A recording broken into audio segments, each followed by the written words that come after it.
Good morning, Paul and Bhargav. It's Wednesday, the 29th of March. Here's the heads up brief for today. For the Southeast Asia production, we covered 19 issues. In North Asia, we covered 5. And for the Australasia and Pacific Islands, we also covered 5 issues. In South Asia, we covered 17 issues, plus the major issues in the Europe, Middle East, and Africa regions. Okay, wonderful. Thanks. Just give us the major issues to keep an eye on. Thanks. Great. In Jakarta, Indonesia, there will be an anti-corruption protest at the House of Representatives today. Protesters are rallying in support of the coordinating Minister for Political, Legal, and Security Affairs, Mahfud MD. Mahfud is being questioned after he made allegations that the Ministry of Finance was involved in corruption that amounted to nearly 20 billion US dollars. The case has garnered controversy in recent weeks. It was set off after the wealth of a tax official was discovered to be in the millions of dollars. And was that something to do with his son was assaulting someone on a viral video and people dug in around that social profile? Yes, Paul, this was exactly that. And that set off a lot of controversy with the impunity that his son was acting in. And then people looked at his finances also. Yeah, I love the fact that an official's son gets an impunity, whether that's formal or perceived as a hideous indictment, as is a $20 billion corruption in one ministry, whilst most of the countries living a very frugal life, many well below the poverty line. So it's a hideous reflection on the ongoing endemic and pervasive nature of corruption within the Indonesian hierarchy, and also their arrogance, their entitlement, and their selfishness not to want to attack it and to see through it and then to persecute any person that actually shows integrity. This is despite it being the biggest Muslim country in the world, and the Quran speaks very specifically about the sins of corruption, yet the same people don't wish to drink beer or eat pork. Okay, thank you. Right, Paul. Moving to Myanmar, the Union Election Commission dissolved 40 political parties, including the National League for Democracy, yesterday. As of now, the only parties that are permitted to operate in Myanmar are the junta's parties and a few others that are allied or too small. Well, that helps their chances, of course, winning the election, but it also helps their chances of continuing to have very little credibility domestically or internationally, other than China and Russia that do persist in their relationships with them. Nobody else has the time of day for the current junta. Unfortunately, the national unity government, or the shadow government, as it's often described by academics, is actually just a very loose rock show at the moment, and have no control over most of the People's Defence Force, and little to no chance of gaining power given their lack of current leadership to provide anything unified other than to mention the word in their name. Thank you. Right. In the Philippines, authorities are monitoring the security of a governor and several mayors in Zamboanga region. This is after they have received death threats, and this comes after the governor of Negros Oriental was killed last month by a hit squad. Okay, and tell me what's happening on the political scheme there in the way of elections, emerging elections. Paul, it seems that these threats are politically connected, but I'll dig into details for the specifics on elections coming up. Yeah, within those regions, that'd be really handy. Thank you. Yeah. Moving over to Timor-Leste, the national police are identifying conflict-prone areas. This is ahead of the upcoming parliamentary elections on the 21st of May. They'll design specific operation plans and deploy additional personnel to the identified sensitive sites. Okay, look, that's fantastic. It's great to see them being publicly open about the requirement. I mean, what a critic could say, well, perhaps that should have already been done over the last few years as a progressive thing.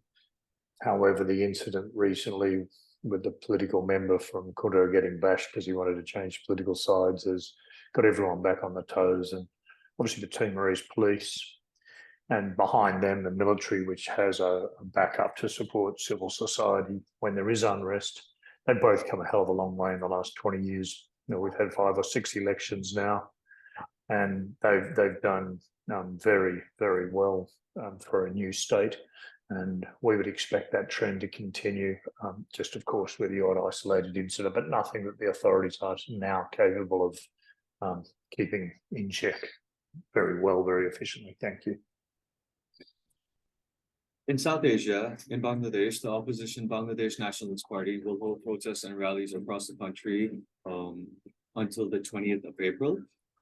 This is as its momentum is building, and the ruling government, the Awami League, is seeking to prevent it from having a wider resurgence ahead of the January elections. Thank you. Paul, here we need to note that the ruling Awami League party led by Sheikh Hasina has used a heavy hand, and it is typical of the government to avoid such mass mobilization of protests by the opposition party. In this case, Bangladesh Nationalist Party. The party in itself, the BNP party itself, has lost a lot of steam because their primary leaders, including Khalida Zia, is in prison. So we need to watch closely if the chaos actually spreads across the country as we look at the election season soon. So Awami League party is very likely to use the law enforcement agencies in their favor and quell the protests. Yeah, thanks, Bhargav. And look, let's just keep a very close eye on that. Obviously, we've got clients that will be affected predominantly in Dhaka, but also Chittagong and other major urban towns. So thanks. Right. In India, in Manipur, the state government has increased security along the Myanmar-India border to prevent the entry of refugees from Myanmar into India. Now, this also comes following the arrest of 2 members of the People's Defense Forces in Manipur on the 26th of March. Police also seized vehicles, a pistol, ammunition, and foreign currency from the 2 PDF members. So Uday, if I may add here, this doesn't really surprise me, especially when Indian government has a history of collaborating with the Myanmarese establishment. They have conducted some cross-border raids into Myanmar, basically targeting groups which are affiliated with anti-India secessionist movements in northeastern region. The issue is also quite sensitive on India's side. Because of the extrajudicial powers which are active in northeastern states under AFSPA, Armed Forces Special Powers Act. And this is a polarizing issue in Mizoram and the neighboring states. And if the issue escalates, this will have implications on security on India's side of things, as the ethno-tribal relationships across the borders can be quite complex. It's a very good point, Bhargav. And also there's that whole international issue whereby you have India conducting operations that are helping a legitimate legal government, but one that's been appointed by force, continually acts in an inhumane way, got to power by force. So this could also, on the wider geopolitical scale, impact India's credibility as a fair country in terms of how it treats its neighbours, but also on its inability to control issues on its borders and in its regional areas whereby they don't actually have ultimate controls. The state does, and as a result, the powers and the ways they act are perceived to be inappropriate. Thanks, guys. Right. In Pakistan, Prime Minister Shehbaz Sharif ordered authorities to form a project support team for the Rekodik project in Balochistan province. Uday, this is coming a little too late given the current situation in Pakistan with their economy in doldrums. Pakistan very badly needs such major mining projects to work, especially with their foreign exchange reserves floating somewhere around $3 billion. Now, Rekodek has the mining project has restarted last year, late last year, I believe. So major investments into such mining industries are essential for Pakistan's economy. Yeah, definitely. But we have to balance the security aspect on the other side because this is a very restive area. Oh, I totally agreed. Yes, exactly right, Uday. And the Rekodik project and the whole Balochistan area and the Balochistan Rebel Army and other militant groups there mean that it's one thing to want to have foreign investment, but the government can't just continue to take the money and expect companies to provide their own security. The reality is the security forces are way too involved in politics, way too involved in commercial agreements, and not well enough involved in making sure they provide a capable and secure platform. Okay, to you, Uday. That's right. In the Europe, Middle East, and Africa regions, so there's a few developments connected to the Russia-Ukrainian conflict. Russia said that the US is blocking impartial investigations into the Nord Stream sabotage. This is after the UN Security Council did not agree to Moscow's demand for an independent inquiry. Now, this comes as the European Union Council said that Russia is increasingly trying to destabilize Moldova.